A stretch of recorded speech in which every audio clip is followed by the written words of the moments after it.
שלום לך פרופסור משה צימרמן, ראש המכון להיסטוריה גרמנית באוניברסיטה העברית. אתה נמצא בברלין ואנחנו מדברים איתך מברלין. אתה שומע את הדברים, מיד נדבר איתך על מחקר חדש, על המעורבות של משרד החוץ בסיוע, משרד החוץ הנאצי כמובן, בסיוע להשמדת היהודים, אבל קודם כל התייחסות שלך לדברים שנשמעו, ומה עוד ביחס לאינפורמציה חדשה שמתבררת בימים אלה, אם תוכל לאמת לנו אותה, שהגרמנים ידעו 10 שנים קודם לכן היכן נמצא אייכמן, ואיכשהו המידע הזה נעצר ולא עבר. אחד הנושאים שנדון עכשיו פה בגרמניה הוא מדוע השירות החשאי הגרמני, ה-BND, שידע כבר איפה נמצא אייכמן 10 שנים לפני שהוא נלכד, מדוע הוא לא העביר את האינפורמציה הלאה.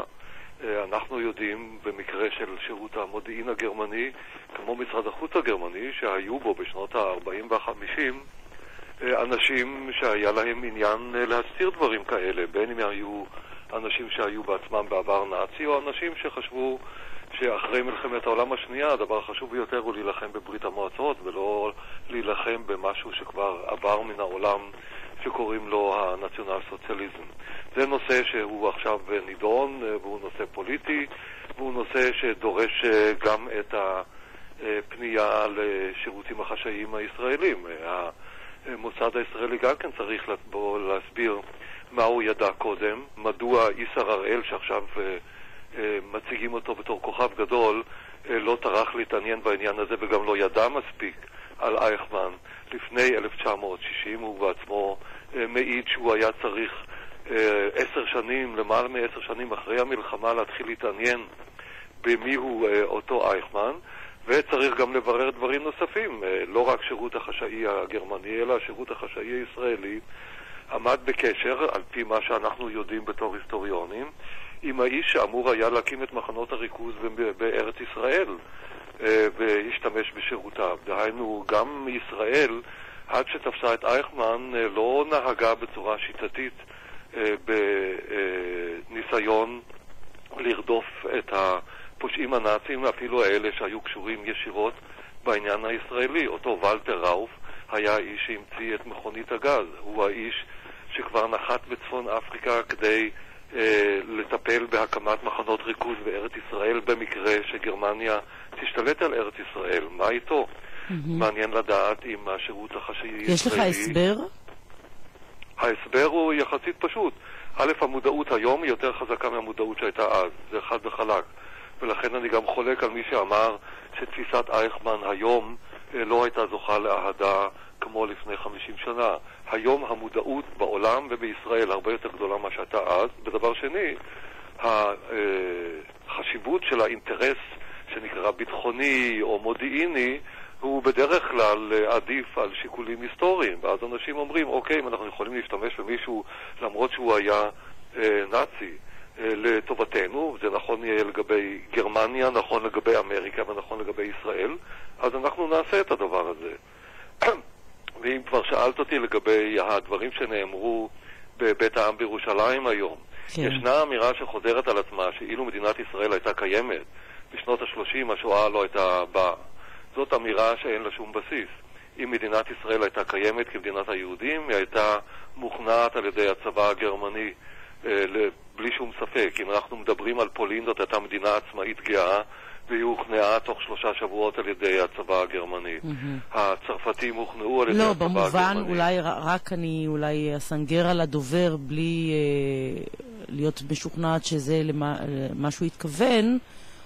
אולי אם מדינת ישראל הייתה קיימת בשנות ה-30, אז הייתה האופציה הזו שכשהאדמה החלה לרעוד בגרמניה, גם אם לא הבינו, אבל לפחות אחרי 1938, אחרי ליל הבדולח, אז הייתה אופציה לאן להגיע.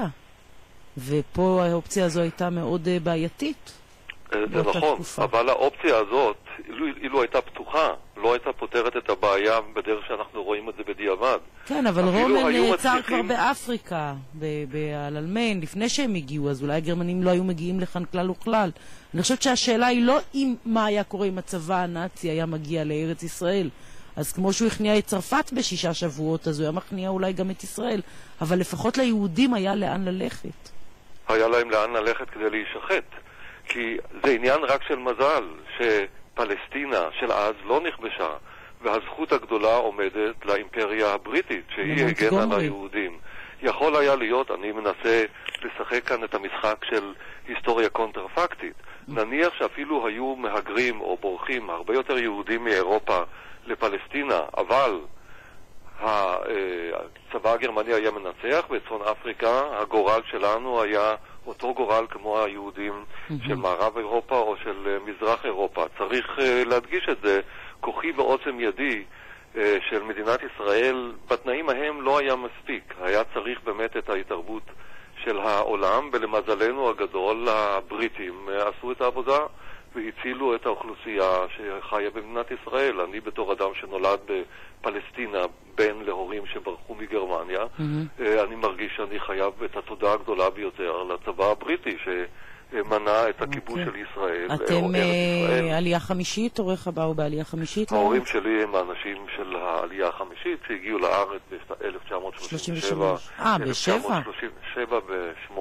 בשלהי העלייה החמישית, כן. כן, כי האנשים האלה גם כן לא היה ברור להם עד כמה הסכנה בגרמניה עצמה חמורה.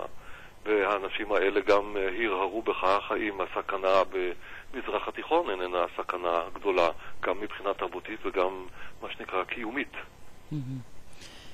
כן, טוב, זה אילו. אנחנו לא עוסקים באילו, אנחנו רוצים לבדוק איתך את הנושא שפתחתי איתו, את המעורבות של משרד החוץ הנאצי בסיוע להשמדת יהודים. כמה זה ממוסמך? זה ממוסמך כהלכה, ומה שמעניין בהקשר הזה גם שמשרד החוץ הנאצי מהרהר בנושא של פלסטינה. ואם אנחנו מסתכלים במחקר שאנחנו עשינו, שהוא מחקר שהוזמן על ידי משרד החוץ הגרמני כדי לבדוק את העבר שלו, אנחנו רואים עד כמה הרבה פעמים השם אושוויץ והשם אייכמן מופיע שם.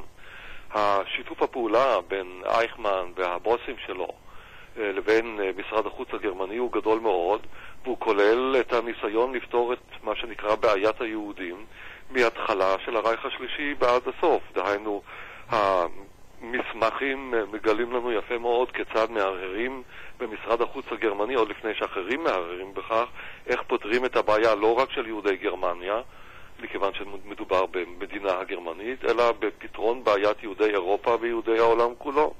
ואז אנחנו רואים שמשרד חוץ יכול להיות מאוד חשוב בהקשרים כאלה. אתה מדבר לפני ועידת ואנזה?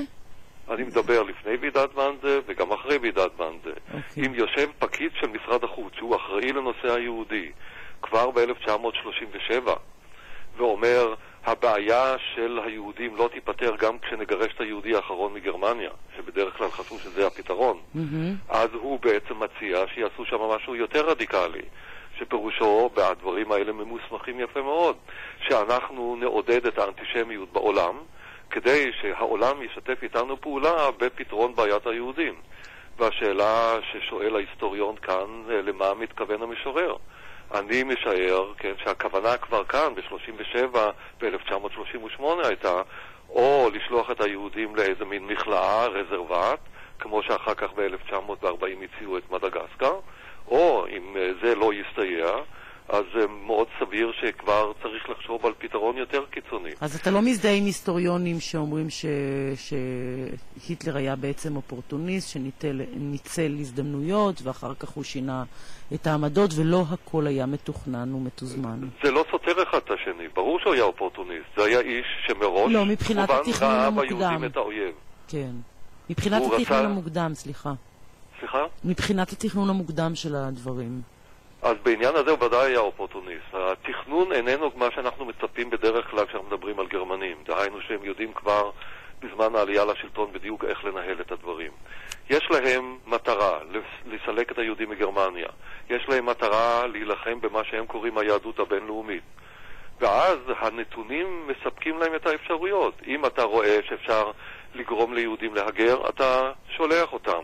אם אתה רואה שהתנועה הציונית מעוניינת בהגירה של יהודים, אז המשטר הנאצי משתף פעולה עם ההנהגה הציונית לצורך העניין הזה, או כופה שיתוף פעולה על ההנהגה הציונית לעניין הזה.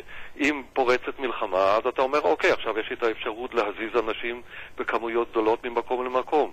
יש כאן אופורטוניזם, או יש כאן ניסיון לנצל הזדמנות כדי לקדם מטרה כללית שאתה שואף אליה כבר מלכתחילה.